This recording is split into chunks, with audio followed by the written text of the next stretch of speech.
এবং 2 জুমার মধ্যবর্তী গুনাহ মাফ হবে। জুমার দিন মুসলিম উম্মাহর জন্য রয়েছে ফজিলতপূর্ণ অনেক আমল। এগুলোর মধ্যে একটি আমল অনেক গুরুত্বপূর্ণ, তা হচ্ছে জুমার দিন সূরা কাহাফ তেলাওয়াত করা। পবিত্র কোরআনুল কারীমের 15ম পারার 18 নং সূরা এটি। যদি কেউ সম্পূর্ণ সূরাটি তেলাওয়াত করতে না পারে, তবে সে যেন এ সূরার প্রথম এবং শেষ 10টি আয়াত তেলাওয়াত করে। জুমার দিন সূরা কাহাফ তেলাওয়াতের ফজিলত। হাদিসে এসেছে, যে ব্যক্তি জুমার দিন সূরা কাহাফ তেলাওয়াত করবে, তার ঈমানের নূর এ জুমা হতে আগামী জুমা পর্যন্ত চমকাতে থাকবে। আর এক হাদিসে এসেছে, যে ব্যক্তি সূরা কাহাফের প্রথম 10টি আয়াত মুখস্থ করবে, তাকে দাজ্জালের অনিষ্ট হতে নিরাপদ রাখা হবে।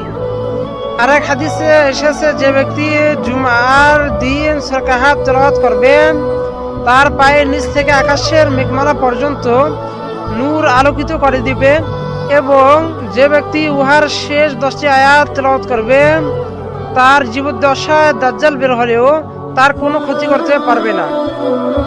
আর এক হাদিসে এসেছে, যে ব্যক্তি জুমার রাত্রিতে সূরা কাহাফ তেলাওয়াত করবে, তার জন্য সেই অবস্থানের জায়গা হতে পবিত্র মক্কা পর্যন্ত একটি নূর হবে। আর এক হাদিসে এসেছে, যে ব্যক্তি জুমার দিন সূরা কাহাফ তেলাওয়াত করবে, কিয়ামত দিবসে তার পায়ের নিচ থেকে আকাশের মেঘমালা পর্যন্ত একটি নূর হবে, এবং 2 জুমার মধ্যবর্তী গুনাহ মাফ হবে, এবং 2 জুমার মধ্যবর্তী গুনাহ মাফ হবে, এবং 2 জুমার মধ্যবর্তী গুনাহ মাফ হবে। কেউ যদি এক বৈঠকে সূরাটি পড়তে না পারে, কয়েক বৈঠকে পড়লেও হবে। এখানে একটি প্রশ্ন হতে পারে যে সূরাটি পড়ার সময় কখন?